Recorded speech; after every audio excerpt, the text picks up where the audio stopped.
अण्णासाहेब पाटील आर्थिक मागास विकास महामंडळाचे अध्यक्ष नरेंद्र पाटील यांनी पत्रकार परिषदेत विविध विषयांवर आपली भूमिका स्पष्ट केली. मराठा आरक्षणासाठी लढाईचा प्रवास हा मनोज जरांगे पाटील यांनी सुरू केला नाही, तर अण्णासाहेब पाटील यांनी 1980 पासून तो सुरू केला आहे. त्यानंतर अनेक मान्यवरांनी यासाठी पाठपुरावा केला आहे. मात्र यापूर्वीच्या काळात दोन समाजात वाद निर्माण केला गेला नव्हता. तशी वक्तव्यही केली जात नव्हती. कालपर्यंत जरांगे पाटील हे समाजकारण करत होते. आज ते राजकारण करत आहेत. पाडापाडीचे राजकारण हाती घेतले आहे. ज्या सरकारच्या काळात कुणबी प्रमाणपत्र शोधून दिले, त्याच सत्ताधारी सरकारमधील एका पक्षाच्या नेत्याला टार्गेट केले जात आहे.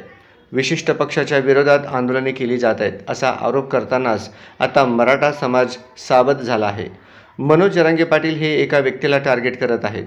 त्यांच्या मागे बोलवता धनी कोण हे शोधावे, असेही अध्यक्ष नरेंद्र पाटील यांनी सांगितले. पहा काय म्हणाले. जरांगे पाटलांचं अगोदरचं आंदोलन हे समाजाला धरून होतं. ज्या दिवशी खासदारकीला निवडणुकीमध्ये आम्ही रिंगणात उतरणार हे ज्यावेळेला त्यांनी पहिलं वक्तव्य केलं, सरकारमध्ये 3 पक्ष कार्यरत आहेत, एका पक्षाच्याच विरोधातल्या नेत्यांबद्दल त्यांनी भाष्य करायचं ठरवलं. त्याच वेळेला हे समाजकारण हे राजकारणात रूपांतर झालेलं आहे हे स्पष्टपणे दिसलेलं आहे. तर म्हणजे प्रत्यक्षामध्ये वेगवेगळ्या चळवळीमध्ये वेगवेगळ्या मराठा नेत्यांनी महाराष्ट्रामध्ये काम केलेलं आहे. अशा परिस्थितीमध्ये समाजाचं भलं कुणाच्या माध्यमातून झालं, तर ते भलं ज्यांच्यामुळे झालं त्यांच्याबद्दलची मागणी ही रास्त त्या ठिकाणी आहे. कालपर्यंत सामाजिक चळवळीच्या माध्यमातून सर्वच घटकांनी मनोज जरांगेंना पाठिंबा दिला. आम्ही पण त्याच्यामध्ये होतो.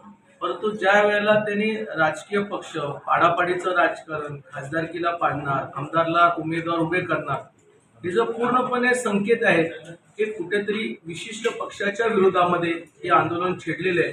आणि म्हणून मतदार आता या ठिकाणी सावध झालेला आहे. मराठा समाज सावध झालेला आहे. आमदार राजेंद्र राऊतांनी एक वेगळ्या प्रकारे ठिय्या आंदोलन केलेलं आहे, सुरू केलेलं आहे. मी आज त्यांना भेटायला जाणार आहोत. नक्कीच त्यांची मागणी रास्त आहे.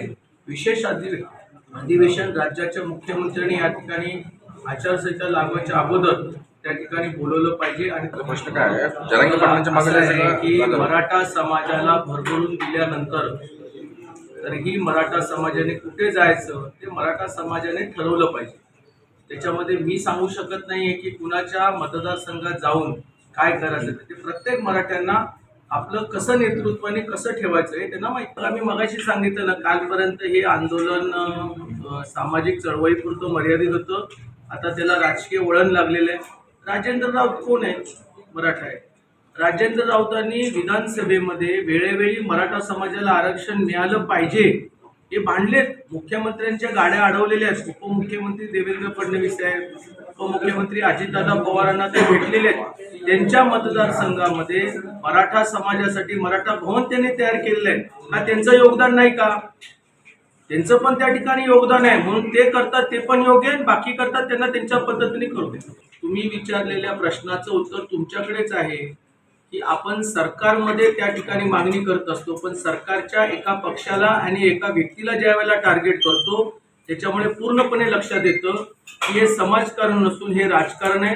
त्यांचा बोलवता धनी कोण आहे, कोण त्याच्या मागे मार्गदर्शन करतं? आणि देवेंद्र फडणवीस साहेब का? कोण आहे बोलता धनी? देवेंद्र फडणवीस साहेबच का? कारण सरकार म्हणून ज्यावेळेला मुख्यमंत्री दोन्ही उपमुख्यमंत्र्यांना सोबत घेऊन ज्यावेळेला सरकार चालवतं त्यावेळेला त्यांनी जे काही निर्णय घेतले कुणबी प्रमाणपत्र शोधण्याचे, ते सरकार म्हणून तिघांनी म्हणून घेतलेला निर्णय आहे. एक कमी आणि एक जास्त नाहीये.